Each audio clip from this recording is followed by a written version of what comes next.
Pemerintah Indonesia dan Australia masih saling lempar argumen terkait kasus penyadapan. Namun perang justru sudah dimulai di dunia maya alias internet. Dan seakan tak terpengaruh, turis Australia pun ternyata tetap berlibur ke Pulau Bali. Inilah sejumlah situs Australia yang diretas atau dihack oleh peretas asal Indonesia, Anonymous Indonesia. Intinya, Anonymous Indonesia mengecam penyadapan yang dilakukan oleh pemerintah Australia terhadap sejumlah pejabat dan mantan pejabat Indonesia, termasuk telepon milik Presiden SBY. Prajurit cyber terus bertempur, mengobarkan perang.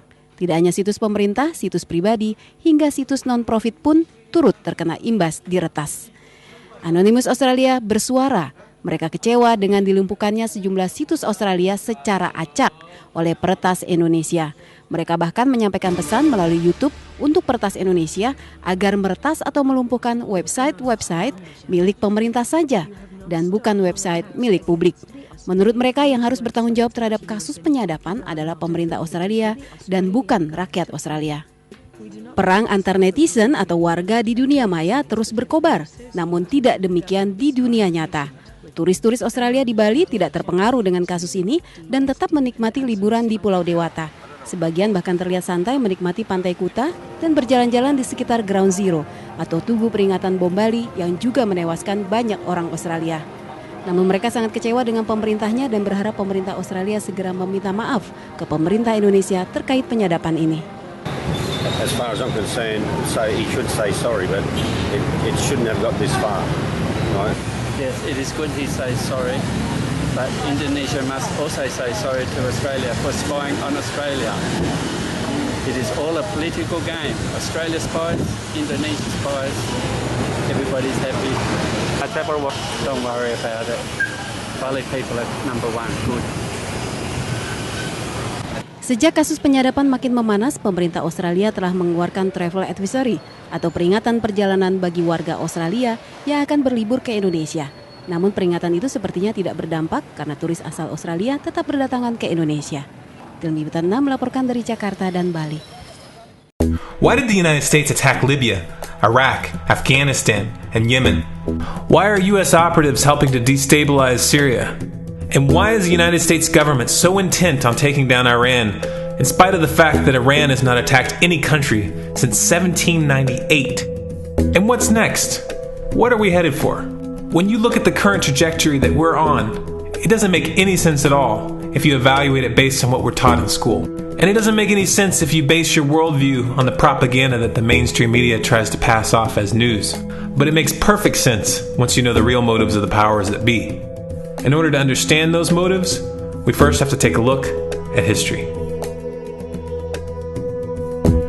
In 1945, the Bretton Woods Agreement established the dollar as the world reserve currency, which meant that international commodities were priced in dollars. The agreement, which gave the United States a distinct financial advantage, was made under the condition that those dollars would remain redeemable for gold at a consistent rate of $35 per ounce. The United States promised not to print very much money, but this was on the honor system, because the Federal Reserve refused to allow any audits or supervision of its printing presses. In the years leading up to 1970, expenditures in the Vietnam War made it clear to many countries that the U.S. was printing far more money than it had in gold. And in response, they began to ask for their gold back. This, of course, set off a rapid decline in the value of the dollar.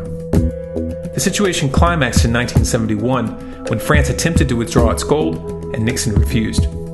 On August 15th, he made the following announcement. I have directed the Secretary of the Treasury to take the action necessary to defend the dollar against the speculators. I have directed Secretary Connally to suspend temporarily the convertibility of the dollar into gold or other reserve assets, except in amounts and conditions determined to be in the interest of monetary stability and in the best interest of the United States. This was obviously not a temporary suspension, as he claimed, but rather a permanent default. And for the rest of the world who had entrusted the United States with their gold, it was outright theft. In 1973, President Nixon asked King Faisal of Saudi Arabia to accept only U.S. dollars as payment for oil and to invest any excess profits in U.S. Treasury bonds, notes, and bills. In return, Nixon offered military protection for Saudi oil fields. The same offer was extended to each of the world's key oil-producing countries, and by 1975, every member of OPEC had agreed to only sell their oil in US dollars.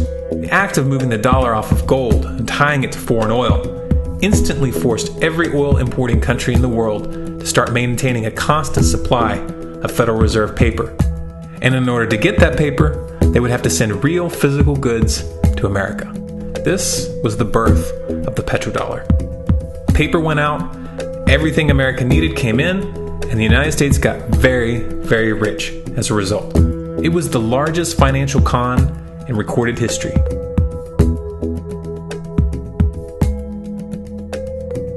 The arms race of the Cold War was a game of poker. Military expenditures were the chips, and the U.S. had an endless supply of chips. With the petrodollar under its belt, it was able to raise the stakes higher and higher, outspending every other country on the planet, until eventually U.S. military expenditures surpassed that of all other nations in the world combined. The Soviet Union never had a chance. The collapse of the communist bloc in 1991 removed the last counterbalance to American military might. The United States was now an undisputed superpower with no rival. Many hoped that this would mark the beginning of a new era of peace and stability. Unfortunately, there were those in high places who had other ideas. Within that same year, the U.S. invaded Iraq in the First Gulf War.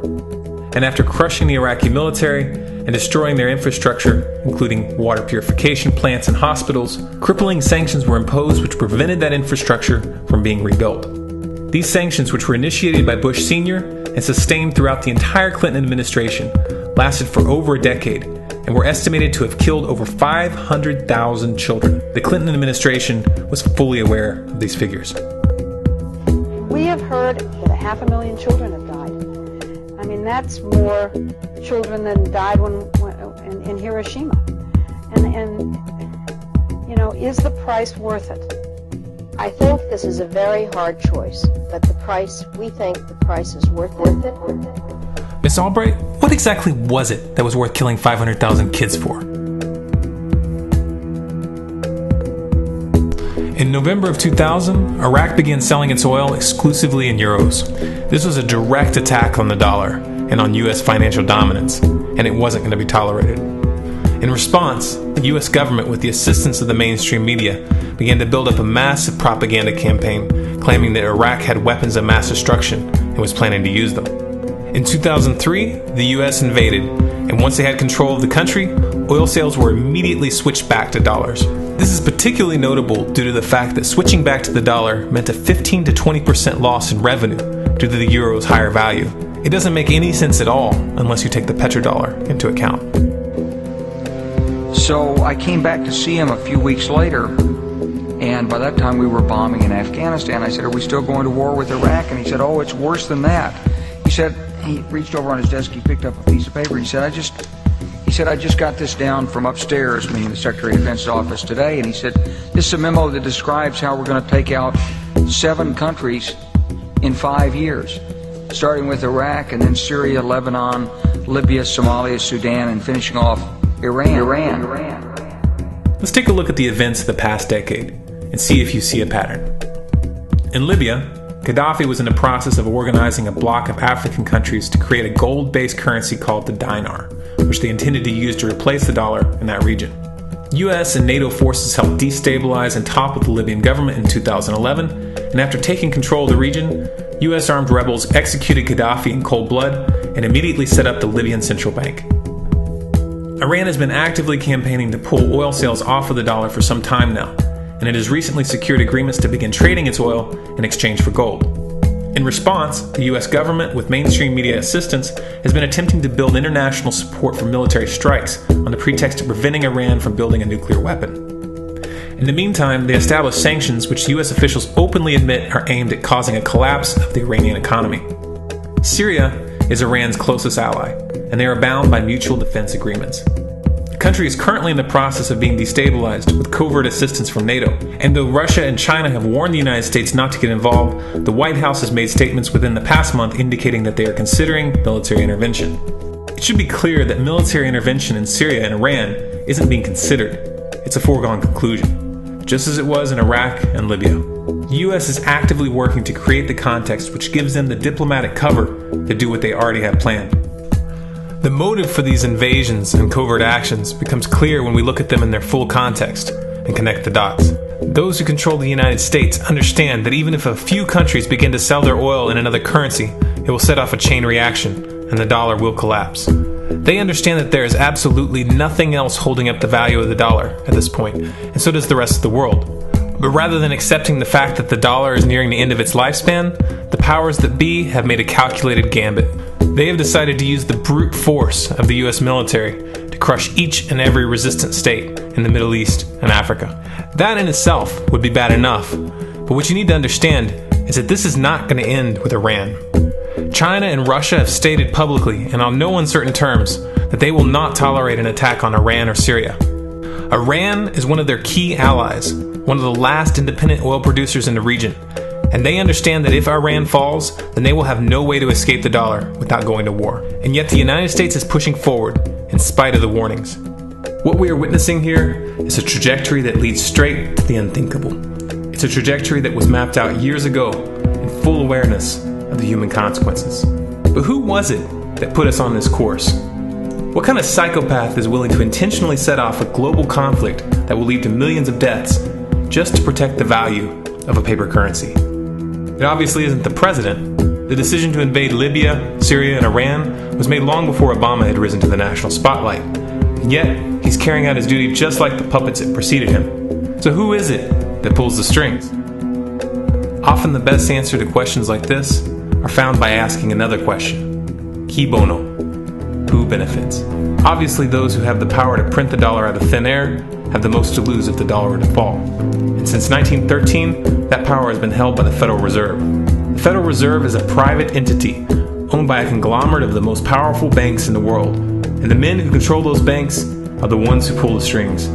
To them, this is just a game. Your life and the lives of those you love are just pawns on their chessboard. And like a spoiled 4-year-old who tips the board onto the floor when they start to lose, the powers that be are willing to start World War III to keep control of the global financial system.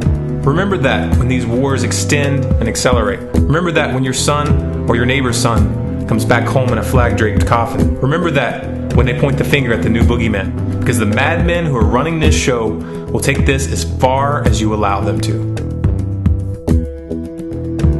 So how much time do we have left? It's a question I hear constantly, but it's the wrong question. Asking how much time we have left is a passive posture. It's the attitude of a prisoner who's waiting to be taken out to a ditch and shot in the back of the head. What are our chances? Can we change course? Also the wrong question. The odds don't matter anymore.